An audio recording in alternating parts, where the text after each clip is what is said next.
नमस्कार, स्वागत है आपका विंध्याचल संदेश में। नामांकन फॉर्म भरने के आज 5वें दिन रीवा कलेक्ट्रेट में प्रत्याशियों का मजमा लगा रहा। बीते 4 दिनों में भरे गए नामांकन फॉर्म की तुलना में आज सर्वाधिक नामांकन फॉर्म भरे गए। नामांकन भरने की अंतिम तारीख 30 अक्टूबर निर्धारित की गई है।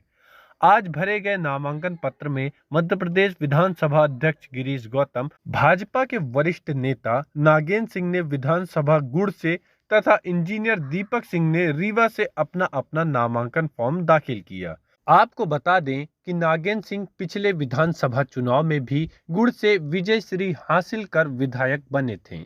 उनकी संभावना थी इस वर्ष उनकी उम्र ज्यादा होने के कारण टिकट कट जाएगी, पर ऐसा नहीं हुआ और वह चुनाव मैदान में हैं। वही बात करें आम आदमी पार्टी की रीवा विधानसभा सीट से इंजीनियर दीपक सिंह की। दीपक सिंह ने बीते साल हुए महापौर के चुनाव में भी बढ़ चढ़कर हिस्सा लिया था और लोगों को तीसरा विकल्प देने में कामयाब रहे। यह बात अलग है कि वह विजय श्री हासिल करने में असफल रहे। इस बार भी वह पूरे जोश और खरोश से चुनाव मैदान में डटे हुए हैं। विकास और विकास, मैं विकास के मुद्दे को लेके जाऊंगा।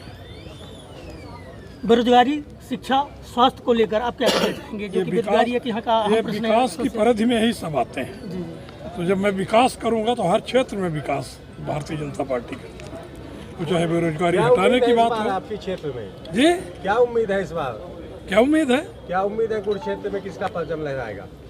भारतीय जनता पार्टी के अलावा और कोई परचम है ही नहीं है। आपके प्रतिद्वंदी अपना जीत का दावा कर रहे हैं, ऐसे में क्या कहेंगे आप? वो तो कई दफे कर चुके हैं, फिर कर रहे हैं, फिर वही होगा जो पहले हुआ है। रोजगार का एक मुद्दा रहा है। जब आप विधायक थे तो भी आपने रोजगार की बात कही थी, भरे मन से कही थी। इस पर आगे क्या प्रयास होंगे कि लोगों को रोजगार मुहैया हो सके? पूरे प्रयास होंगे। कोई बड़ी इंडस्ट्री लाने का प्रयास करूंगा ताकि उसमें मैन पावर अधिक खपत हो सके, क्योंकि सौर ऊर्जा जो है उसमें मैन पावर कम खपत है, वो एक यांत्रिक प्रक्रिया है। और मैं कोशिश करूंगा कि कोई बड़ा संयंत्र आए जिसमें मैन पावर अधिक लगे और उसमें हमारे बेरोजगार नागरिकों को अधिक से अधिक अवसर मिल सके। किसानों का एक बिजली का मुद्दा अधिक रहा है, लाइट को लेकर के काफ़ी इश्यूज रहे हैं।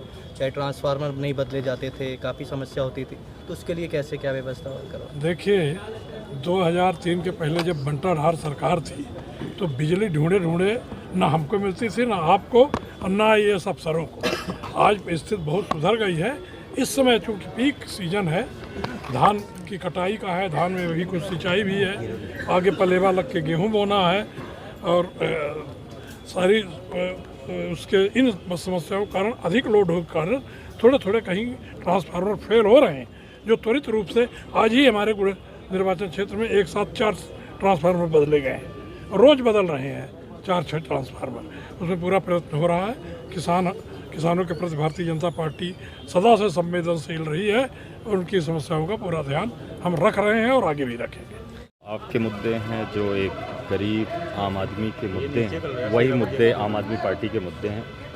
शिक्षा, स्वास्थ्य और बिजली, पानी, सड़क और सबसे महत्वपूर्ण मुद्दा बेरोजगारी। जिस तरह से रीवा के अंदर लोगों का लगातार पलायन जारी है और रोजगार के लिए, और स्थानीय विधायकों के द्वारा भी, चाहे गुड़ के विधायक रहे हों, उन्होंने भी ये माना है कि उनके क्षेत्र में एशिया का सबसे बड़ा प्लांट खोला गया पर स्थानीय लोगों को महत्व नहीं दिया गया।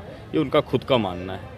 तो पहले तो अपने जो हमारे आम आदमी पार्टी की योजनाएं हैं कि बेरोजगारों को 3000 रुपये दिया जाएगा और उनके लिए रोज़गार की व्यवस्था सरकार करेगी, और उसके साथ ही साथ में 10 लाख सरकारी नौकरियां और लोकल लेवल पे इन्वेस्टमेंट का प्लान लाया जाएगा और उस पर 80% कम से कम लोकल लोगों को रोज़गार देने का अवसर दिए जाएंगे। शिक्षा एक महत्वपूर्ण मुद्दा है। जो आज आप सरकारी स्कूलों को देखते हैं कि वहाँ की हालात क्या हैं, उन हालातों को सुधारते हुए दिल्ली के तर्ज पर हम सरकारी स्कूलों को बनाएंगे, और जिसमें एक गरीब का बच्चा, एक कलेक्टर का बच्चा, विधायक का बच्चा, सांसद का बच्चा एक साथ में पढ़ पाएंगे। जैसा कि आपको पता होगा कि दिल्ली में 4 लाख बच्चों ने प्राइवेट स्कूल से नाम कटवाकर सरकारी स्कूलों में दाखिला करवाया है। इसी आगे की तर्ज में आप हमारा जो हॉस्पिटल के लिए बातें हैं, अभी टीआई को गोली लगी थी और एसआई ने गोली मारी थी, आप लोगों को बात ही पता ही होगी। जो यहाँ के स्थानीय लोग हैं, स्थानीय विधायक जी हैं या स्थानीय मंत्री जी हैं, उन्होंने कई बार व्याख्यान गाया संजय गांधी का, तो सुपर स्पेशलिटी का, पर जब टीआई को एसआई गोली मारते हैं तो टीआई साहब खुद निवेदन करते हैं कि भैया हमको प्राइवेट हॉस्पिटल पे ले जाओ। तो सारी पोल वो उसी टाइम पे खोल दी गई।